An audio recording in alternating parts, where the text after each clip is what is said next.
Hello my dear students, myself Anuj Singh. I welcome you all to my YouTube channel.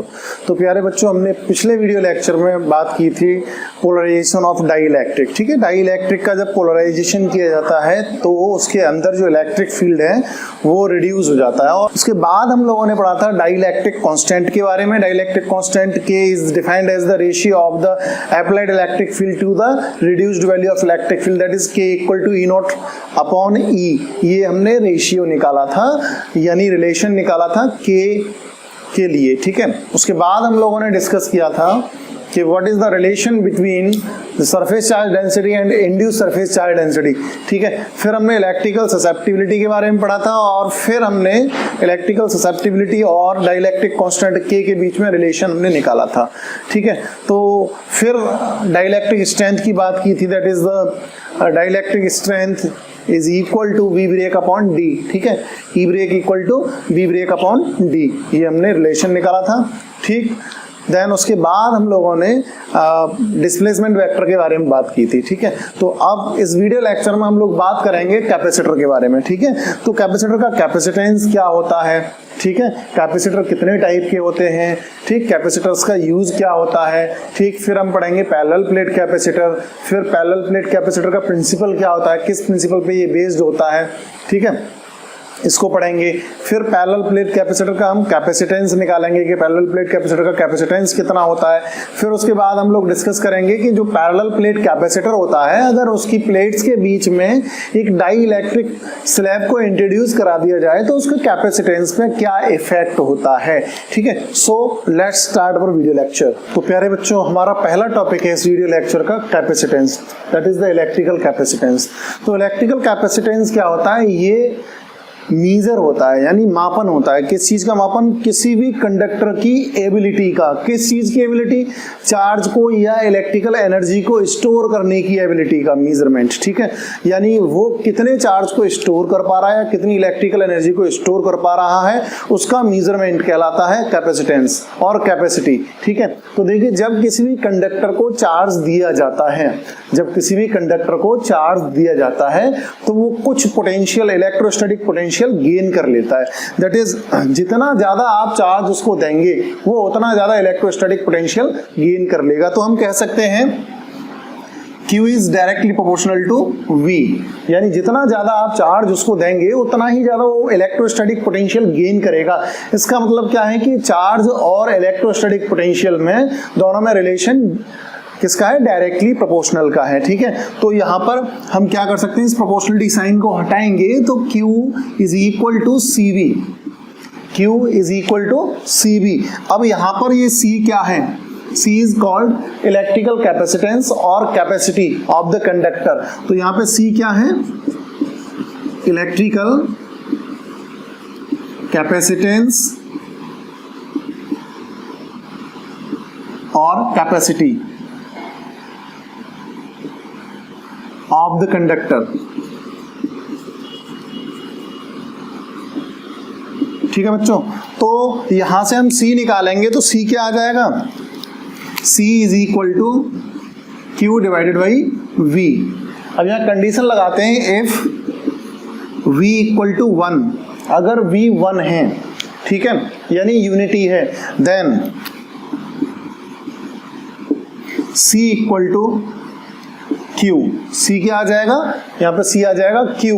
ठीक है, तो हम कह सकते हैं electrical capacitance is defined as the charge required to raise the potential of a conductor through one unit। ठीक है, thus electrical capacitance may be defined as the charge required to raise the potential of a conductor through one unit। ठीक है, तो ये definition आपकी आ जाती है electrical capacitance की। ठीक, अब इसकी बात हम करते हैं यूनिट की। ठीक है, तो इसकी यूनिट क्या होगी, एज, यहाँ पे यूनिट नोट करते हैं हम, यूनिट ऑफ C, कैपेसिटेंस की यूनिट। तो यहाँ पे देखिए बेटा, C equal to Q upon V है, as C equal to Q upon V। तो Q की यूनिट क्या होती है, तो Q की यूनिट होती है कूलाम और V की वोल्ट, तो कूलाम पर वोल्ट, तो इसकी यूनिट क्या हो जाएगी, कूलाम पर वोल्ट, और इसको हम लिख सकते हैं 1 C V to the power -1, 1 coulomb पर वोल्ट, ठीक है। तो जो इलेक्ट्रिकल कैपेसिटेंस होता है it is scalar quantity, capacitance is scalar quantity. अब जो यूनिट हमने बात की है कूलम्ब पर वोल्ट, इसको हम क्या कहते हैं, इसको हम कहते हैं फैराड, कैपिटल F, ठीक है, इसको हम कहते हैं फैराड, ठीक है। तो अभी हम 1 फैराड को डिफाइन करेंगे अब, तो लेट मी इरेज इट। तो हम बात करते हैं 1 फैराड की, तो देखिए बेटा as C equal to Q upon V, यहाँ कंडीशन लगाइए आप, if Q equal to 1 coulomb and V equal to 1 volt, ठीक है, then C equal to 1 coulomb per 1 volt, ठीक है, is equal to 1 C V to the power -1 is equal to 1 farad, ठीक है। तो यहाँ पे आप इसको डिफाइन कर सकते हो फैराड को, और वो डेफिनेशन किस तरह से आप देंगे, the capacitance of a conductor is said to be 1 farad if 1 coulomb of charge is required to raise the potential of the conductor through 1 volt. So I am writing down the definition of 1 farad. The capacitance of a conductor is said to be 1 farad. इसको हम short में F से दिखाते हैं, capital F से, ठीक है। The capacitance of a conductor is said to be 1 farad if 1 coulomb charge is required to raise the potential of a conductor through 1 volt, यानी अगर किसी भी कंडक्टर के कैपेसिटेंस को आप 1 वोल्ट से बढ़ा रहे हो तो उसको बढ़ाने में जितने चार्ज की आपको जरूरत पड़ रही है, यानी 1 कूलम्ब चार्ज की आपको जरूरत पड़ेगी, ठीक, तो उसको हम क्या बोलेंगे, 1 फैराड बोलेंगे, ठीक है। तो अब ये जो फैराड है, farad is a big unit, ठीक है, बड़ी यूनिट होती है। तो इसकी जो प्रैक्टिकल यूनिट्स हैं कैपेसिटेंस की वो क्या होती हैं, तो देखिए capacitance, practical units of capacitance. तो प्रैक्टिकल यूनिट्स में हम लेते हैं माइक्रो फैराड, पिको फैराड, ठीक है, एंड नैनो फैराड। तो 1 माइक्रो फैराड, इसको शॉर्ट में हम लिखते हैं म्यू F, ठीक है, तो is equal to 10 to the power -6 farad, ठीक है। फिर 1 नैनो फैराड, इसको हम लिखते हैं NF is equal to nano का मतलब नैनो, ने यानी 9, ठीक है, तो -9 फैराड, ऐसे ध्यान रखेंगे आप, ठीक है। 1 पिको फैराड PF, ठीक है, is equal to 10 to the power -12 farad. तो ये आपको लर्न रखना है, ये प्रैक्टिकल यूनिट्स हैं कैपेसिटेंस की, ठीक है। तो बेटा यहाँ पर इनको ध्यान रखेंगे, माइक्रो 10 टू द पावर -6 होता है, नैनो टाटा नैनो 9, ठीक है, और पिको मम्मी की साड़ी पे पिको करवा ली, ठीक है, कितने रुपए में होगी, 12 रुपीज में होगी। तो 12 रुपीज आपकी पॉकेट से जा रहे हैं, तो पॉकेट से जा रहे हैं उसका मतलब क्या है, माइनस, तो 10 टू द पावर -12 फैराड। इस तरह से इसको लर्न रखिए आप कि ये माइक्रो क्या है, पिको क्या है और नैनो क्या है, ठीक है। तो बच्चों अब हम बात करेंगे डायमेंशनल फॉर्मूला ऑफ कैपेसिटेंस की। तो डायमेंशनल फॉर्मूला ऑफ कैपेसिटेंस क्या होता है, इसको आइए इसको कैलकुलेट करते हैं। तो बेटा आपको पता है C equal to Q divided by V। Q क्या है, यहाँ पे चार्ज है, और V क्या है, ये है पोटेंशियल। तो पोटेंशियल के बारे में आपने पढ़ा था, potential V equal to W upon Q। तो यहाँ पर Q upon W upon Q, ठीक है, ये हमने कर दिया, ठीक। अब क्या करेंगे हम, इस Q को आप ऊपर ले जाइए, ऊपर ले जाएंगे तो यहाँ अपॉन में है, ऊपर जाने पे इसकी पावर हो जाएगी 2, तो ये हो जाएगा Q² अपॉन W। क्लियर है, C equal to Q² upon W। अब Q इक्वल टू क्या होता है, IT, Q equal to IT, तो यहाँ पे IT to the whole square upon W, इस तरह से रखिए। अब I का जो डायमेंशनल फॉर्मूला होता है वो कैपिटल A होता है एम्पियर, और T का होता है कैपिटल T, ठीक है। तो यहाँ पर आप उसको पुट कर दीजिए, तो ये हो जाएगा 80 टू द पावर 2 यानी होल पावर 2 अपॉन W है वर्क डन। वर्क डन का डायमेंशनल फॉर्मूला क्या होता है, ML2T-2,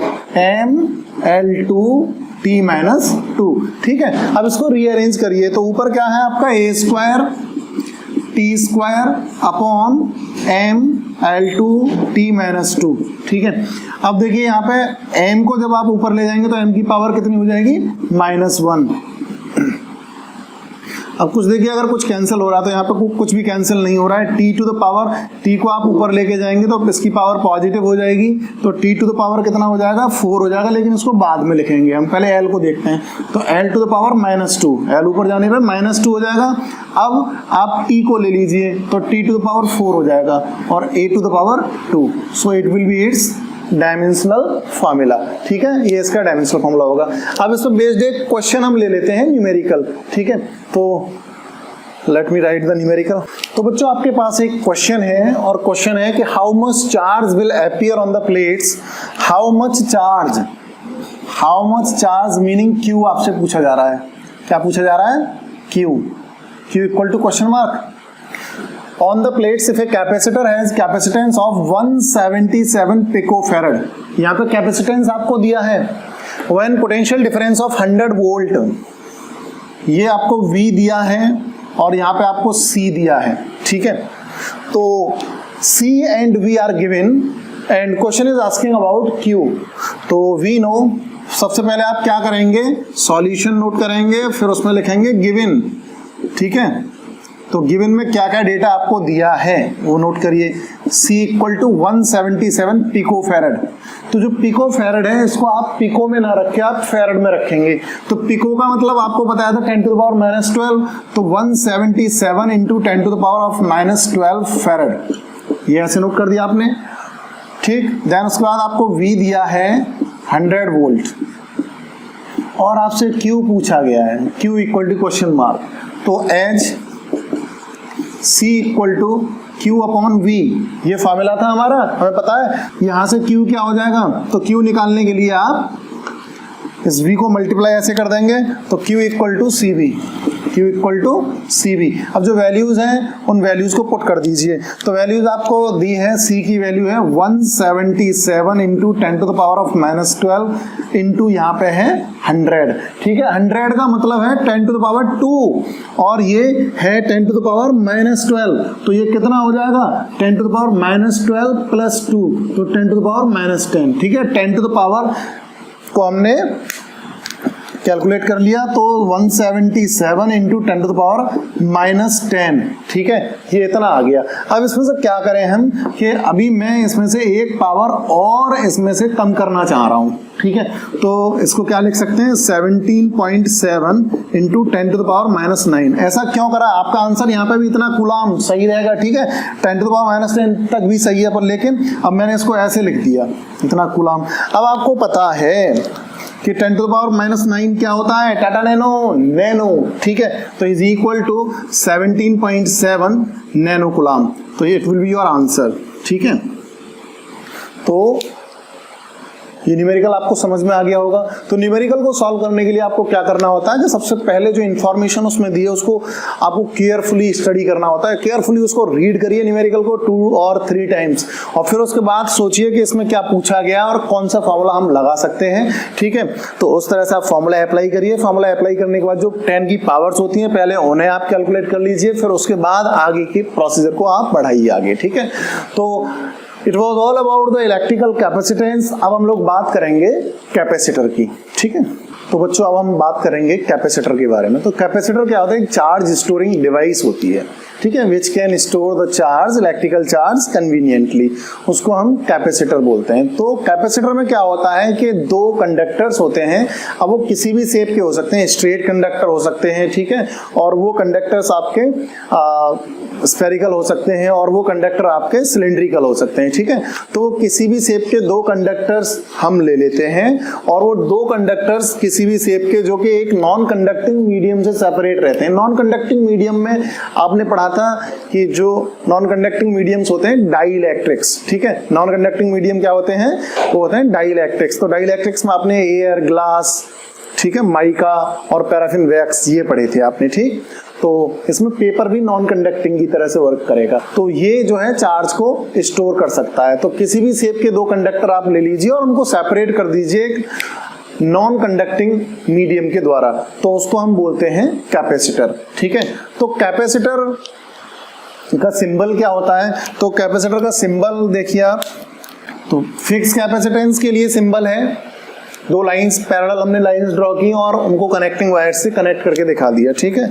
और यहाँ पे वेरिएबल कैपेसिटेंस की हम बात करते हैं, तो सेम फिर ये दो पैरेलल लाइन बनाइए और ये ऐसे कनेक्टिंग वायर से कनेक्ट करिए, ठीक है। और फिर क्या करेंगे, एक एरो दिखा देंगे यहाँ पे ऐसे, तो यहाँ पे ये क्या हो गया, वेरिएबल कैपेसिटेंस,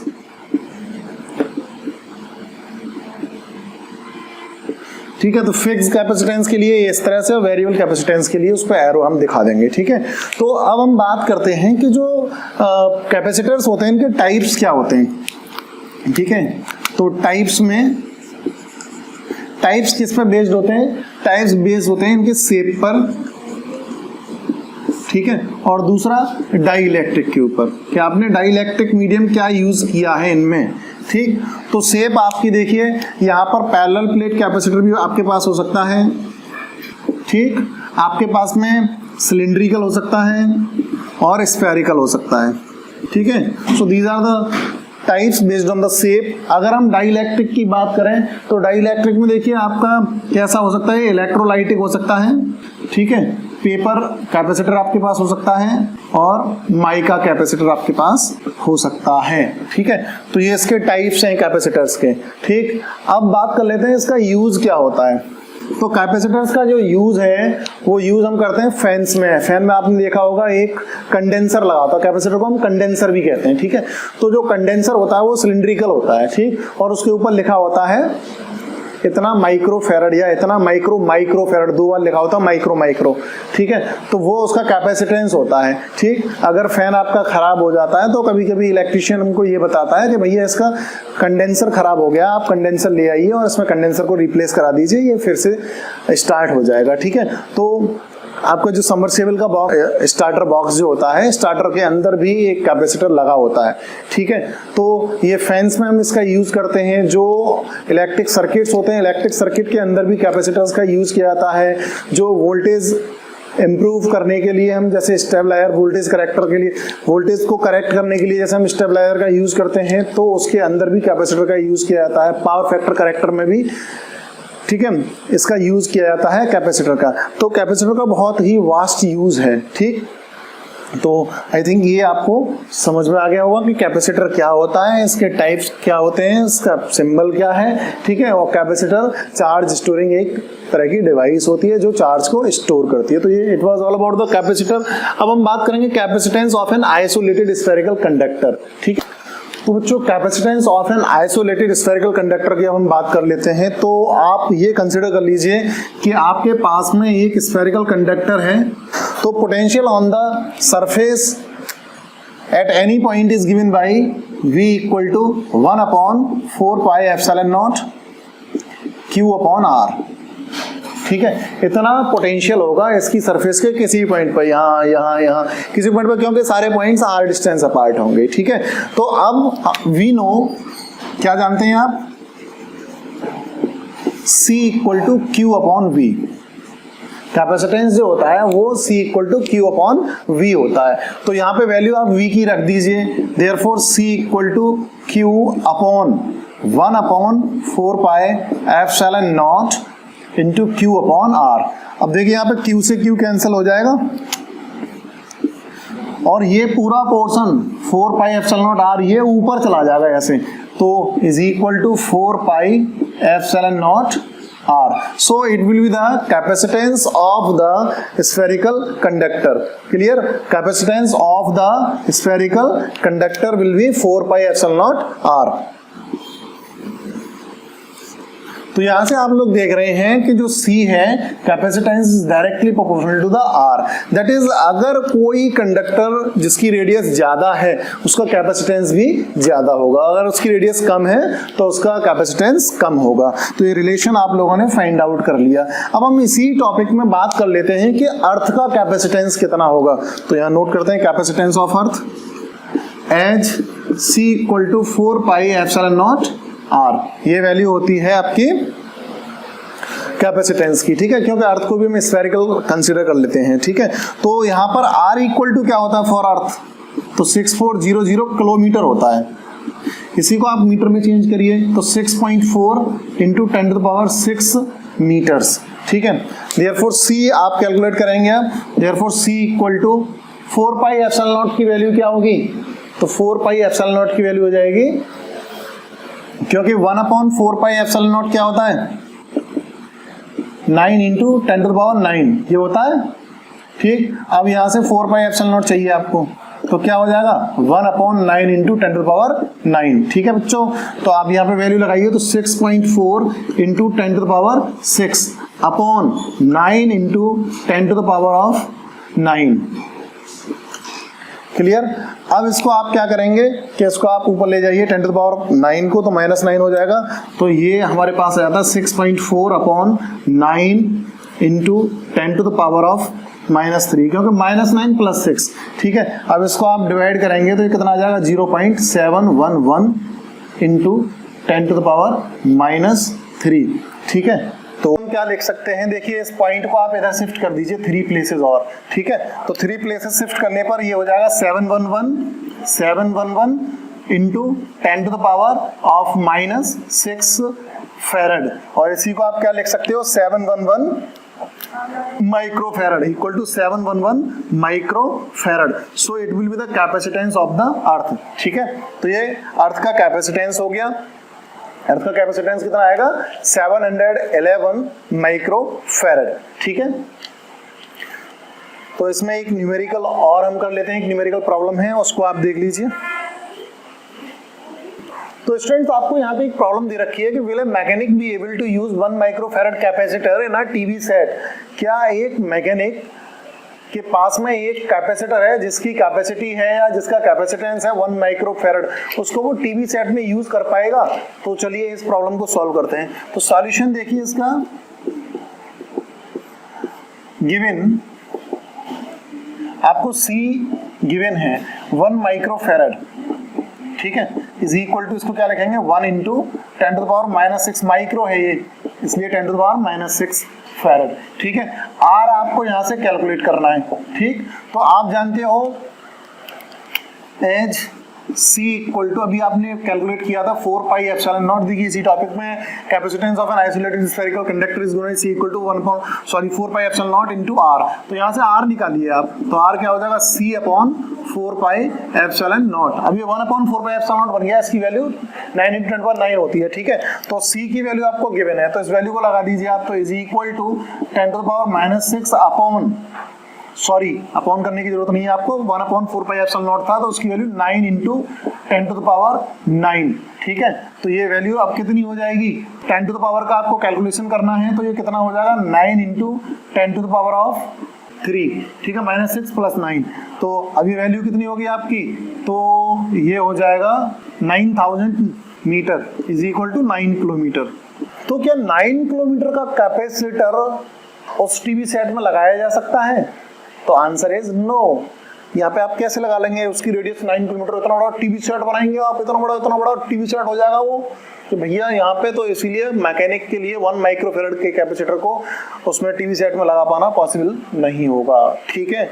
तो ये आपको समझ में आ गया। और नेक्स्ट टॉपिक है हमारा पैरेलल प्लेट कैपेसिटर। तो चलिए पैरेलल प्लेट कैपेसिटर को पढ़ते हैं अब। तो प्यारे बच्चों अब हम बात करेंगे पैरेलल प्लेट कैपेसिटर की। तो पैरेलल प्लेट कैपेसिटर में क्या होता है कि 2 पैरेलल थिन प्लेट्स होती हैं, ठीक है, उनके बीच में कोई नॉन कंडक्टिंग मीडियम हम प्लेस कर देते हैं। अब सपोज करिए 2 प्लेट्स हैं, एक प्लेट ये है और एक प्लेट ये है, दोनों को पैरेलली हमने प्लेस कर दिया और इनके बीच में नॉन कंडक्टिंग मीडियम जो है वो नॉन कंडक्टिंग मीडियम है एयर, ठीक है। तो ये किसकी तरह से काम करेगा, एक कैपेसिटर की तरह से काम करेगा और ये इसको बोलेंगे पैरेलल प्लेट कैपेसिटर। तो यहाँ पे देखिए एक प्लेट ये हमने दिखाई जिसके ऊपर सरफेस चार्ज डेंसिटी है प्लस सिग्मा और इसके ऊपर surface charge density minus sigma. इनको कुछ डिस्टेंस से हमने स्मॉल डिस्टेंस से सेपरेट कर दिया, तो ये सिस्टम को हम बोलते हैं एक पैरेलल प्लेट कैपेसिटर, ठीक है। अब हम बात करते हैं कि प्रिंसिपल क्या होता है पैरेलल प्लेट कैपेसिटर का। देखिए जैसे हमारे पास एक ये प्लेट है और ये प्लेट चार्ज्ड है, ठीक है। इस चार्ज प्लेट के पास में एक अनचार्ज प्लेट को हम लेके आ रहे हैं, तो एक अनचार्ज प्लेट को या एक ऐसी प्लेट जिसका पोटेंशियल लो है उसको इसके पास में लेके आएंगे तो इसका कैपेसिटेंस इंक्रीज कर जाएगा। यही इसका प्रिंसिपल है। तो इसको हम समझ लेते हैं। देखिए कैसे समझेंगे इसको कि हमारे पास में एक प्लेट है जिसके ऊपर चार्ज है पॉजिटिव पॉजिटिव, ठीक है, पॉजिटिव चार्ज इसके ऊपर यूनिफॉर्मली डिस्ट्रीब्यूटेड है, ठीक। अब हमने क्या किया कि एक अनचार्ज प्लेट हमारे पास है, इस अनचार्ज प्लेट को, कैसी है ये, अनचार्ज्ड, ठीक है, इस अनचार्ज प्लेट को हम इसके पास लेके आ रहे हैं। जब इसके पास इसको लेके आएंगे तब देखिए क्या होगा, पोलराइजेशन की वजह से इसके जो फेस, इधर वाला फेस है, इस फेस के ऊपर नेगेटिव चार्ज इंड्यूस होगा और ये वाला जो इधर वाला फेस है, इस फेस के ऊपर पॉजिटिव चार्ज इंड्यूस हो जाएगा। तो अगली कंडीशन में क्या हो जाएगा हमारे पास, देखिए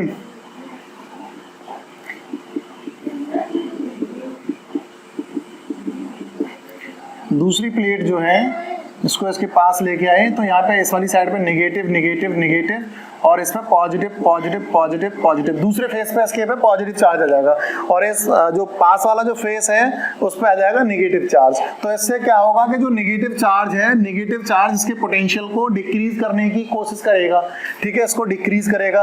अब इसको इसके चार्ज को यानी इसके पोटेंशियल को डिक्रीज करेगा ये नेगेटिव चार्ज, और लेकिन जो पॉजिटिव चार्ज है ये वाला, ये पॉजिटिव चार्ज इसके पोटेंशियल को इंक्रीज करने की कोशिश करेगा। लेकिन आप यहाँ पे देख रहे हो कि ये नेगेटिव चार्ज जो है इस पॉजिटिव चार्ज के कंपैरिजन में, ये वाला नेगेटिव चार्ज इस पॉजिटिव चार्ज के कंपैरिजन में वो क्लोजर है इस प्लेट को नेम दे देते हैं ए और इसको बी। तो प्लेट ए के वो क्लोजर है, तो इसमें से इसका रिजल्ट क्या होगा कि ये जो है इसके पोटेंशियल को कम कर देगा। अब इसके पोटेंशियल को कम कर देगा तो हमें बाहर से और चार्ज देने की जरूरत पड़ेगी इसको, ठीक है, इस प्लेट ए को, ठीक। तो इससे क्या होगा कि इस तरह से हम जो है इसके पोटेंशियल को बढ़ा सकते हैं और चार्ज इसको दे करके। तो और चार्ज देंगे तो इसका मतलब ये और चार्ज को स्टोर कर लेगा इस तरह से।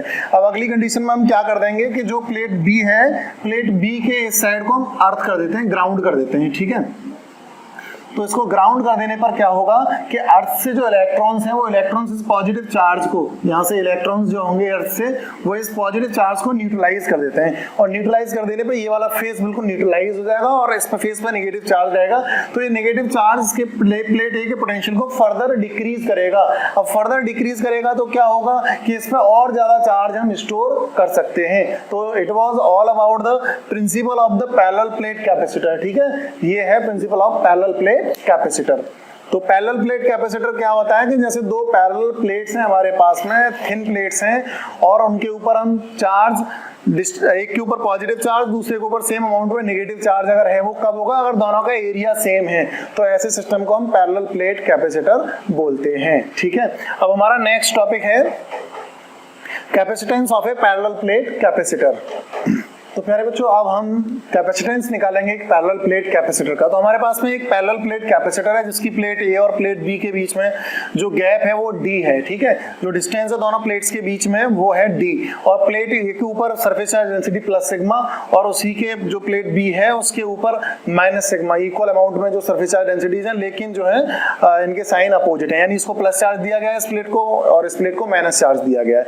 तो आप लोगों ने चैप्टर 1 में एप्लीकेशंस ऑफ गॉस थ्योरम में पढ़ा था कि अगर दो प्लेट्स हैं, दो प्लेट्स के बीच में जो इलेक्ट्रिक फील्ड है वो वहां पे ही एग्जिस्ट करता है मिडिल में, और जो रीजंस आपने राइट में लिया था और लेफ्ट में लिया था वहां पे जीरो था, ठीक है, ये रिजल्ट आपने निकाला था। तो वहां पे ई कितना होता है, सिग्मा अपॉन एप्सिलॉन नॉट होता है, ये आपको पता है, ठीक है। अब इसके बाद देखिए यहां पर हम लिखेंगे electric field,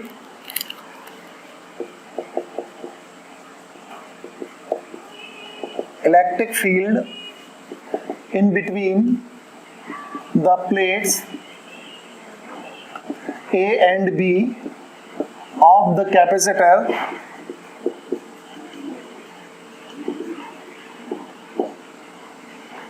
is given by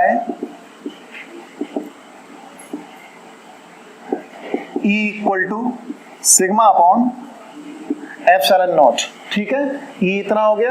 अब but the magnitude of electric field E equal to क्या होगा, dV अपॉन dr, जो रिलेशन हमने निकाला था पोटेंशियल ग्रेडियंट जो था, ठीक है, dV अपॉन dr ये हो जाएगा V अपॉन d, क्या हो जाएगा ये V अपॉन d, ठीक है।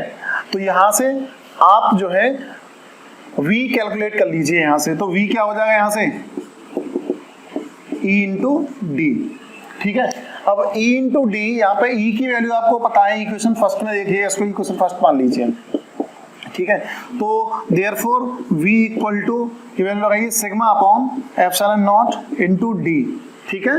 लेकिन बच्चों सिग्मा क्या होता है, sigma is surface charge density and sigma is equal to क्या था, चार्ज पर यूनिट एरिया। तो sigma equal to Q upon A, यहाँ वैल्यू लगा दीजिए सिग्मा की, तो is equal to Q D upon A epsilon naught, ठीक है। ये आ जाएगा potential, but C equal to Q upon V, तो इसको सेकंड मान लीजिए इक्वेशन को, तो सेकंड इक्वेशन से वैल्यू रख दीजिए V की, therefore C equal to Q divided by QD upon A epsilon naught. तो यहाँ Q से Q को कैंसिल कर दीजिए, तो A एप्सिलॉन नॉट ऊपर जाएगा, ठीक है। तो क्या हो जाएगा, एप्सिलॉन नॉट ए या ए एप्सिलॉन नॉट अपॉन डी, तो ये हो जाएगा capacitance of the parallel plate capacitor, ठीक है। तो capacitance of parallel plate capacitor आपको समझ में आ गया। फिर दोबारा से इसको समझ लीजिए, देखिए हमारे पास में एक पैरेलल प्लेट कैपेसिटर है जिसकी प्लेट ए और प्लेट बी दोनों के बीच में डिस्टेंस है डी, ठीक है। इसके ऊपर चार्ज है surface charge density plus sigma, इसके ऊपर है माइनस सिग्मा, ठीक। आपने गॉस थ्योरम के एप्लीकेशन में ये पढ़ा था कि अगर दो पैरेलल प्लेट्स हैं, पैरेलल प्लेट्स के ऊपर चार्ज और थिन पैरेलल प्लेट्स हैं, उनके ऊपर चार्ज डिस्ट्रीब्यूटेड है यूनिफॉर्मली, तब जो है उन दोनों प्लेट्स के बीच में जो इलेक्ट्रिक फील्ड होता है वो सिग्मा अपॉन एप्सिलॉन नॉट होता है। अगर हम राइट साइड की और लेफ्ट साइड की बात करें तो यहाँ पे जीरो होता है, ठीक है। तो बीच में इन बिटवीन हमें फील्ड की जरूरत है, तो वो जो है सिग्मा अपॉन एप्सिलॉन नॉट होगा। तो E equal to sigma upon epsilon naught होता है, लेकिन जो मैग्नीट्यूड होता है इलेक्ट्रिक फील्ड का, वो पोटेंशियल ग्रेडियंट वाला फॉर्मूला आपने पढ़ा था, E equal to dV upon dr, minus dV upon dr था, लेकिन यहाँ पे हमने मैग्नीट्यूड लिया E equal to dV upon dr, equal to इसको dV और dr, इसको d को हम यहाँ से हटा देते हैं, तो V अपॉन d, जो r है यहाँ पे वो r कितना है, d है वो, ठीक है। तो V अपॉन d, अब हम क्या करेंगे, V निकाल लेंगे यहाँ से, तो V इक्वल टू ed हो जाएगा। E की वैल्यू जो थी सिग्मा अपॉन एप्सिलॉन नॉट, इसको लगा दिया हमने, ठीक है। उसके बाद क्या करा, sigma equal to Q upon A, तो क्यू अपॉन ए ये वैल्यू यहाँ पे पुट कर दी, हमें पोटेंशियल मिल गया। पोटेंशियल मिलने के बाद में क्या करेंगे, C equal to Q upon V होता है, तो यहाँ पे वैल्यू रख दी, Q से Q cancel, epsilon naught A upon D, so it is the capacitance of a parallel plate capacitor. Clear. तो प्यारे बच्चों अब हम कैलकुलेट करेंगे effect of the dielectric slab when it is introduced between the plates of a capacitor. तो capacitance पर क्या फर्क पड़ता है जब डाइलेक्ट्रिक स्लैब को हम इंट्रोड्यूस करा देते हैं between the plates of the capacitor. तो देखिए बेटा, हमारे पास में एक कैपेसिटर है जिसकी प्लेट्स P एंड Q है, दोनों के बीच में जो डिस्टेंस है प्लेट्स के बीच में वो d है, और हमने एक डाइलेक्ट्रिक स्लैब को ले लिया जिसकी थिकनेस है t, ठीक है, उसको इंट्रोड्यूस करा दिया between the plates of the capacitor, ठीक है। तो आप लोगों ने पोलराइजेशन ऑफ डाइलेक्ट्रिक्स वाला टॉपिक पढ़ा था पिछले वीडियो लेक्चर में, तो उसमें हमने आपको ये बताया था कि जब आप किसी डाइलेक्ट्रिक स्लैब को इंट्रोड्यूस करा देते हो बिटवीन द टू प्लेट्स, ठीक है, तो उसपे क्या होता है, उसके जो अपोजिट फेसेस होते हैं उन पर अपोजिट चार्जेस इंड्यूस हो जाते हैं, ठीक है। तो यहाँ पर इसको इंट्रोड्यूस करा देने पर यहाँ इसका जो साइड पॉजिटिव की तरफ है उस पर नेगेटिव चार्ज इंड्यूस हो गया, और जो नेगेटिव की तरफ है उसके ऊपर पॉजिटिव चार्ज इंड्यूस हो गया, ठीक है। और जो डाइलेक्ट्रिक होता है, डाइलेक्ट्रिक के अंदर जो इलेक्ट्रिक फील्ड है वो रिड्यूस हो जाता है, तो वो reduce electric field E equal to E naught minus EP ये हमने निकाला था, ठीक है। तो यहाँ पर EP जो है वो इंड्यूस्ड इलेक्ट्रिक फील्ड है जिसकी direction applied electric field E not की डायरेक्शन के अपोजिट होगी, पिछले वीडियो लेक्चर में भी आपको बताया था, ठीक। तो अब आप ये मान लीजिए, आपने पिछले टॉपिक में ये पढ़ा था capacitance of a parallel plate capacitor C equal to epsilon naught A upon D, ये रिजल्ट हमने निकाला था। तो अब आप पहले ये मान के चलिए कि जो कैपेसिटर है, कैपेसिटर की प्लेट्स के बीच में कुछ भी नहीं है, दैट इज डाइलेक्ट्रिक को अभी हमने इंट्रोड्यूस नहीं कराया है। जब डाइलेक्ट्रिक को हमने इंट्रोड्यूस नहीं कराया है तब वहां पर एयर होगी, ठीक है। डाइलेक्ट्रिक मीडियम की तरह से एयर वर्क करेगा, वहां पे एयर होगी वहां पे, तो एयर वाली कंडीशन में जो कैपेसिटेंस होगा वो उसको आप C नॉट ले लीजिए, तो हो जाएगा epsilon naught A upon D, ठीक है। तो इसकी स्टार्टिंग आप यहीं से करेंगे, C naught is equal to epsilon naught A upon D, ठीक है बच्चों। इसको फर्स्ट इक्वेशन आप कंसीडर कर लीजिए, ठीक। अब देखिए कि जो आपने इलेक्ट्रिक फील्ड अप्लाई किया है और डाइलेक्ट्रिक स्लैब को इंट्रोड्यूस करा दिया, डाइलेक्ट्रिक स्लैब को इंट्रोड्यूस करा देने पर देखिए E नॉट जो है, जो अप्लाइड इलेक्ट्रिक फील्ड है, वो उसके लिए कितना स्पेस मिलेगा, यानी कितने पोर्शन में एयर रहेगी। तो ये इतना गैप ये बचा हुआ और ये बचा हुआ है, इस पोर्शन में एयर होगी, ठीक है। अब ये गैप कितना बचा रहेगा, D माइनस T, ये गैप कितना होगा, D में से T को आप माइनस करिए, तो D माइनस T गैप में जो अप्लाइड इलेक्ट्रिक फील्ड है वो वर्क करेगा, ठीक है। अब उसके बाद हम बात करते हैं कि जो इलेक्ट्रिक फील्ड है, जो कि रिड्यूस्ड इलेक्ट्रिक फील्ड है, वो कितने पोर्शन में वर्क करेगा, तो वो टी थिकनेस में काम करेगा। ठीक है, तो टोटल पोटेंशियल कितना हो जाएगा, ठीक है, तो टोटल पोटेंशियल होगा V equal to E naught, कितने में वर्क कर रहा है, D माइनस टी पर, ठीक है, प्लस E इंटू टी। अब देखिए बच्चों यहाँ पे E जो है वो रिड्यूस्ड वैल्यू है इलेक्ट्रिक फील्ड की, तो reduced value E naught minus EP ये होती है। ठीक, अब लेकिन हमें पता है, क्या पता है, but E naught upon E ये रेशियो होता है applied electric field to the reduced electric field का, तो ये क्या था, ये था K। ठीक है, देयरफॉर अब V कितना हो जाएगा, तो V की वैल्यू हो जाएगी आपकी, देखिए इस वैल्यू को लगाना है आपको, कुछ नहीं करना, E not D minus T, ठीक है, प्लस यहाँ पर, यहाँ से आपको क्या मिल जाएगा, देखिए यहाँ से आपको क्या मिलेगा, तो यहाँ से आपको E नॉट आप निकाल लेंगे, सॉरी E निकालेंगे आप, यहाँ से E निकालेंगे तो E इक्वल टू क्या हो जाएगा, E नॉट अपॉन K रखिए यहाँ पे, तो E naught upon K into T. ठीक है, ये टी और है। ठीक, तो अब यहाँ पे आपको कॉमन दिख रहा है कुछ, क्या कॉमन है, तो कॉमन है ई नॉट, तो ई नॉट को कॉमन ले लीजिए, तो यहाँ पर ब्रैकेट में क्या बचेगा, 1 डी माइनस टी, इसको बिग ब्रैकेट लगा लीजिए, ठीक, प्लस टी अपॉन के। ठीक है, ये वैल्यू आ गई आपके पास। ठीक है, ये पोटेंशियल आ गया आपके पास में।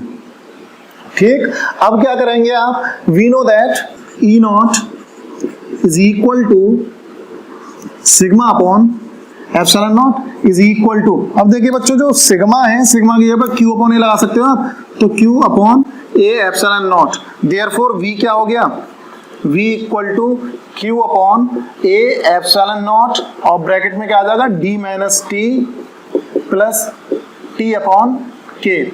ठीक है, तो now we know that C equal to Q upon V, therefore C equal to, देखिए बेटा अब आपको V की वैल्यू यहाँ पर रख देनी है। ठीक है, तो आप क्या करेंगे, Q अपॉन, ठीक है, तो ये आ गया आपका Q upon A epsilon naught, और ब्रैकेट में as it is D minus T plus T upon K, ये वैल्यू रख दीजिए आप। ठीक, अब क्या करेंगे आप, Q से Q को कैंसिल आउट कर देंगे। ठीक, तो आपको क्या मिल जाता है, और ये A एप्सिलॉन नॉट ऊपर चला जाएगा। ठीक है, तो आपके पास क्या आ जाएगा,